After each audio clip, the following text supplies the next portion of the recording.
Universities are hotbeds of atheism, where anti-God professors actually persecute students they can't break from believing God exists. And each year they cause thousands who cannot handle the pressure and often public humiliation to collapse into their arms. This is what you can be up against. It's my hope this series will help you and your family survive such attacks. You either read that in a tract from the ministry of Jack Chick, or you saw it on the movie God's Not Dead, which only got about 15% on Rotten Tomatoes. Either way, it's another religious distortion of reality because that doesn't happen in real life. I realize you don't have any idea what it's like at a secular college or university. Higher education scares you, and not just because it's so far beyond your capacity, but also because the sorts of fallacious bullshit you were raised to believe really is being undeniably refuted in every class, on any topic. But that's not the fault of the realities you're trying to deny. It's your fault for deceiving children to believe in a world of pure imagination before they grow up and learn the truth. If you teach them to seek and to value the truth to begin with, then you wouldn't have this problem, and you wouldn't be a problem, because your religion would vanish completely rather quickly. Consider all we've discussed about the universe and its contents: planets, stars, galaxies, plants, animals, humans, and the human mind. Assume you have all power to create whatever you wish. Could you have created this much beauty, majesty, design, size, precision of engineering, and magnificence by yourself, with no help from anyone? Remember, you would have no pattern to copy. Don't need one. If I have all creative power, as you said, then I can make originals. Could you design 1 trillion galaxies, each with about 100 billion stars, with no pattern to copy? Don't need to. If I were to inflate this three-dimensional universe with matter and energy pouring in from a fourth spatial dimension rift in the time-space continuum, then the physical properties of chemistry, energy, and gravity will do the rest by itself. Would you think to create light and have it travel 186,000 miles per second? No, I'd use the metric system. But if things are going to be intelligently designed, then I would round things up to 300 million meters per second even. I'd also allow for calendars that don't have leap years and an even number of seconds in a day, and round off a lot of other things too, just so that everything looks intelligently designed. Could you think to make sound move at 660 miles per hour? No. If that's what it was, then I'd make it go 6 miles an hour faster just to annoy you. But you tend to be wrong about everything, and of course, you're wrong about this too. You know, it is no sin to have some idea what you're talking about at some point.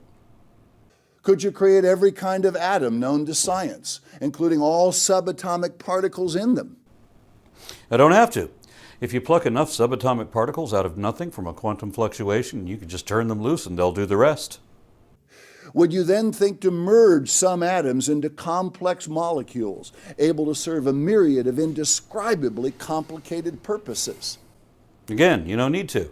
Just create a universal system based on a few simple rules, and that alone will generate emergent complexity all on its own, even without any intent or purpose. Could you design millions of plants, many that are interdependent on each other? Don't need to. If you create one eukaryote infested with cyanobacteria inside a cell wall, you've got a plant. Just let that reproduce as a multicellular organism and the rest will evolve on its own.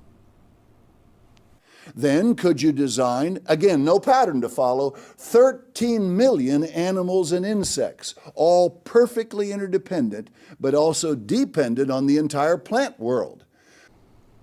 What do you mean insects and animals? Insects are animals. Not all animals are dependent on plants. Meat is much easier to digest, and that's what the earliest animals would have eaten to begin with. And don't forget that you're also only talking about the species that are still alive today. The fossil record shows that what we have now is only about 1% of what has already gone extinct. Not all animals are interdependent either, and none of them are perfectly so. Symbiotic relationships are adopted out of convenience, and some species develop a dependency afterward. What of all the food for both plants and animals, so they would be sustained through whatever time you allotted them to live? You actually think that someone arbitrarily decided that parrots and elephants should live for 70 years, and that a whale should live for 200 years, and a clam should live for 400 years, but that flies should only live a few days? Age is determined by cellular senescence and development, not by anyone's decision. As for the food, if you have a system where complexity can emerge from the bottom up, then your earliest species begin assimilating nourishment direct from particles in the surrounding environment. As some organisms grow and develop, they adapt a range of other options for ingesting at a higher scale. I could go on. So could I, and I'd still be right and you'd always be wrong. With 1,000 people helping for 1,000 lifetimes, this could never be done.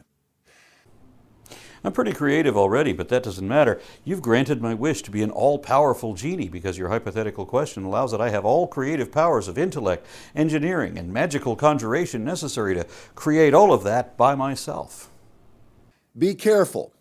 Don't insult yourself or God by believing your mind is a product of dumb luck, by suggesting the whole universe and its contents could just happen into existence entirely by itself.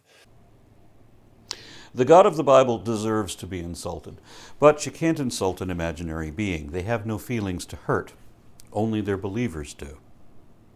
Because ignorant, foolish atheists are willing to believe this, honest, informed people would never believe such folly just because such men say so. You're projecting again. Throughout your series, you've demonstrated that you are neither honest nor informed on any of the subjects you brought up. Instead, you've proven that you're the one who believes dumb folly just because ignorant fools say so. The following is God's challenge to all who are lifted with pride. Don't knock pride. Charlie Manson once explained his system of mind control as stripping his followers of their pride, usually by anally raping them, even the men, in front of everyone else in the family. He explained that he did this because once people have been stripped of their pride, then they can be made to do anything. Because pride comes attached to two other dependent concepts, honor and shame.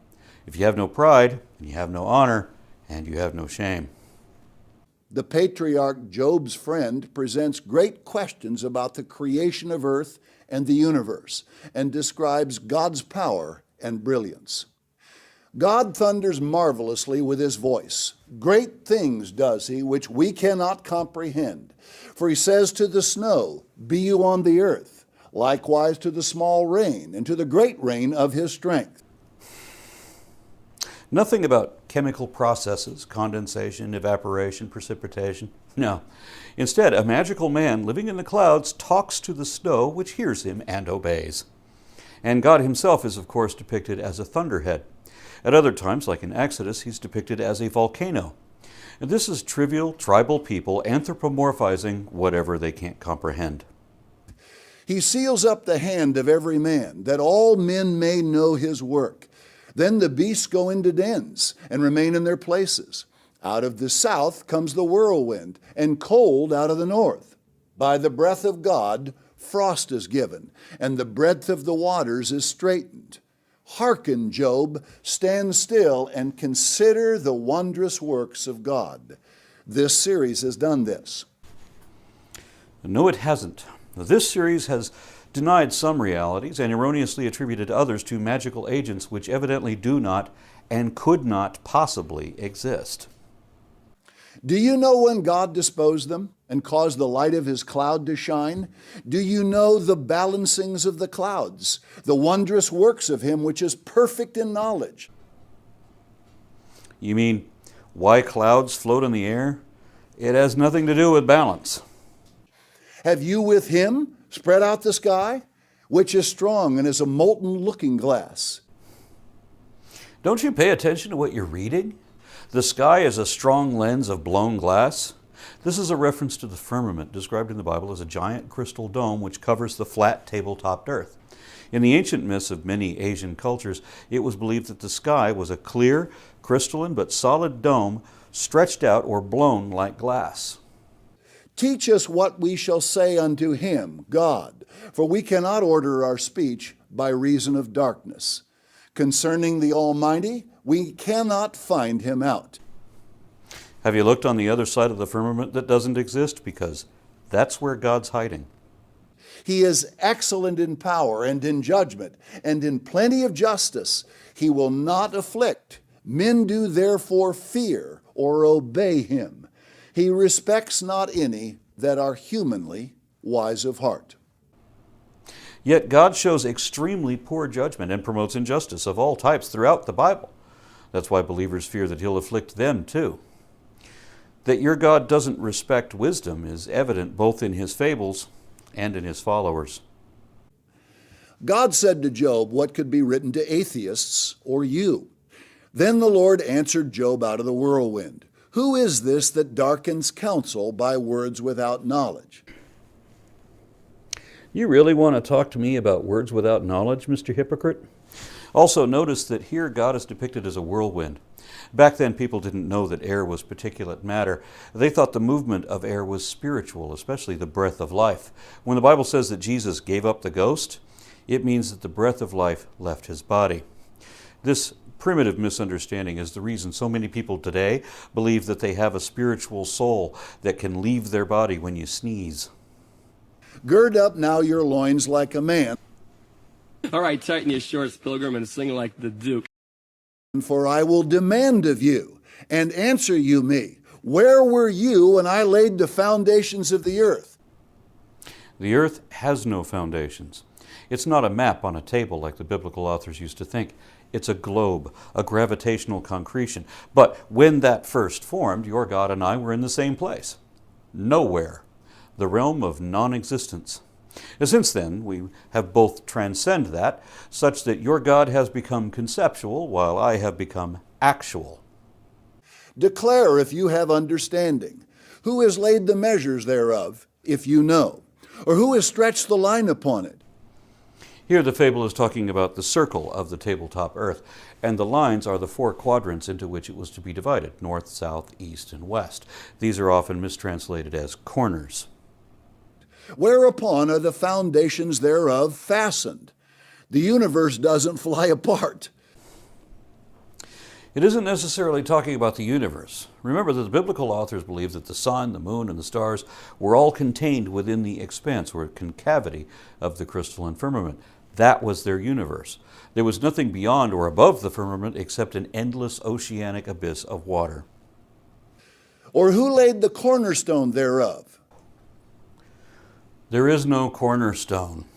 The snow globe earth that the biblical authors believed in stood on pillars that were as much a mystery as the sequence of turtles that were proposed for the Hindu belief in the disk world being mounted on the backs of 4 elephants. No one could say what the pillars of the earth stood on. That's why they said that the earth was hung upon nothing, because they couldn't use the excuse that it's turtles all the way down. When the morning stars, that's angels, sang together, and all the sons of God, again angels, shouted for joy at the time of creation. You might think that the morning stars refer to angels, but the morning stars are Venus, most prominently, followed by Jupiter. Mars and Mercury can also be considered morning stars. Remember that superstitious primitives thought that each star had a personality, especially the ones we now know to be planets, because they weren't part of any constellation, but wandered about the sky. And if they moved around, well, then they must be alive, right? Or who shut up the sea with doors when it broke forth, as if it had issued out of the womb? When I made the cloud the garment thereof, and thick darkness a swaddling band for it, and broke up for it my decreed place, and set bars and doors, and said, Hitherto shall you come, but no further, and here shall your proud waves be stayed. Remember that the snow globe earth that the biblical authors believed in had windows in the top of the firmament and also fountains beneath, both closed by doors acting as valves to prevent the entire dome from filling with water. I think that's what they're talking about here, because what else could it be? Can you show me any other doors that hold the level of the oceans back to the beach? Have you commanded the morning since your days, and caused the dayspring to know its place? This harkens back to Genesis 32, where Jacob wrestled God. God cheated by hitting him below the belt, basically a crotch shot, but he still lost. Remember, Jacob had him pinned, and God had to surrender because it was time for the sun to come up. And that used to be God's job once upon a time, to command the morning and cause the dayspring. And he couldn't do that with Jacob holding him down to the ground. Have you entered into the springs of the sea? The Bible revealed these thousands of years before men learned of them. The Bible isn't talking about geothermal vents. The springs that the Bible is talking about have never been discovered for the same reason that the windows in the firmament have never been discovered. Neither one exists, nor could they on a globe in the vacuum of space. Or have you walked in the search of the depth? Have you perceived the breadth of the earth? Declare if you know it all. I should mention that a few centuries later, someone did determine the breadth of the earth and the fact that it was a sphere instead of a circle, but that many centuries after that, even in the time of Columbus, some religious believers still held to the idea of a flat disk world under a giant glass dome. Where is the way where light dwells? And as for darkness, where is the place thereof? That you should take it to the bound thereof, and that you should know the paths to the house thereof. The question being asked is whether anyone knows where the sun goes at night. If you can't explain it, therefore God. The logical fallacy of incredulity, your favorite argument from ignorance. And if you do know that answer, then you're supposed to prove it by going down the path to the boundary where the sun goes at night, which of course is impossible when you understand that the world they believed in isn't the way the universe really is. Of course, in this case, as with nearly every other challenge posed by religion, the question is wrong rather than the answer. Know you it because you were then born, or because the number of your days is great? This is just another version of Ken Ham's tedious and credulous question, Were you there? Have you entered into the treasures of the snow? Or have you seen the treasures of the hail, which I have reserved against the time of trouble, against the day of battle and war? Here God is asking whether we know where he stores his snow and where he draws his hail from. That must have been a perplexing question back before people had ice boxes or knew how to freeze things. By what way is the light parted, which scatters the east wind upon the earth? There is no east wind. The light doesn't move the wind, and the light doesn't have to be parted either, because the sun is so much bigger than the earth. And of course, the biblical authors didn't know that. They thought that the sun was smaller than the earth and that it could be stopped in the sky, and that the sun and the moon were the same size and all that. The light does reflect an awful lot, but if the biblical authors knew that, then they wouldn't have said that the moon was a light. They probably shouldn't have said that the moon was bigger than all of the stars, too. Maybe they should have known that the sun was just one of the stars, but you know what? These are just ignorant, primitive, superstitious savages who have no idea what they're talking about. Who has divided a water course for the overflowing of waters, or a way for the lightning of thunder, to cause it to rain on the earth, where no man is, on the wilderness, wherein there is no man, to satisfy the desolate and waste ground, and to cause the bud of the tender herb to spring forth? Has the rain a father? Or who has begotten the drops of dew? Out of whose womb came the ice and the white frost of heaven? Who has gendered it? No one gendered it. The water didn't come out of any womb, neither the fountains below nor the windows above. For the firmament isn't real, and space is not full of water. No one had to build a course for the rivers to flow in, nor devise a path for electricity to follow. These natural systems devise their own way according to physical properties, and they don't even need a brain to do that. God then speaks of the entire universe, including constellations. Can you bind the sweet influences of Pleiades, or loose the bands of Orion? Can you bring forth Mazzaroth in his season, or can you guide Arcturus with his sons? Know you the ordinances of heaven? Can you set the dominion thereof in the earth? Here we see again that the Bible was written not from the position of an uber-galactic overlord, but from the viewpoint of superstitious primitives with no understanding of the true nature of the world or its relation to the rest of the cosmos. We see that demonstrated again by people here who believe in astrology. But constellations are not real. They're just illusions from a limited perspective. They don't control the seasons and have no influence over anything that happens on the earth. Can you lift up your voice to the clouds, that abundance of waters may cover you? Can you send lightnings, that they may go and say unto you, Here we are?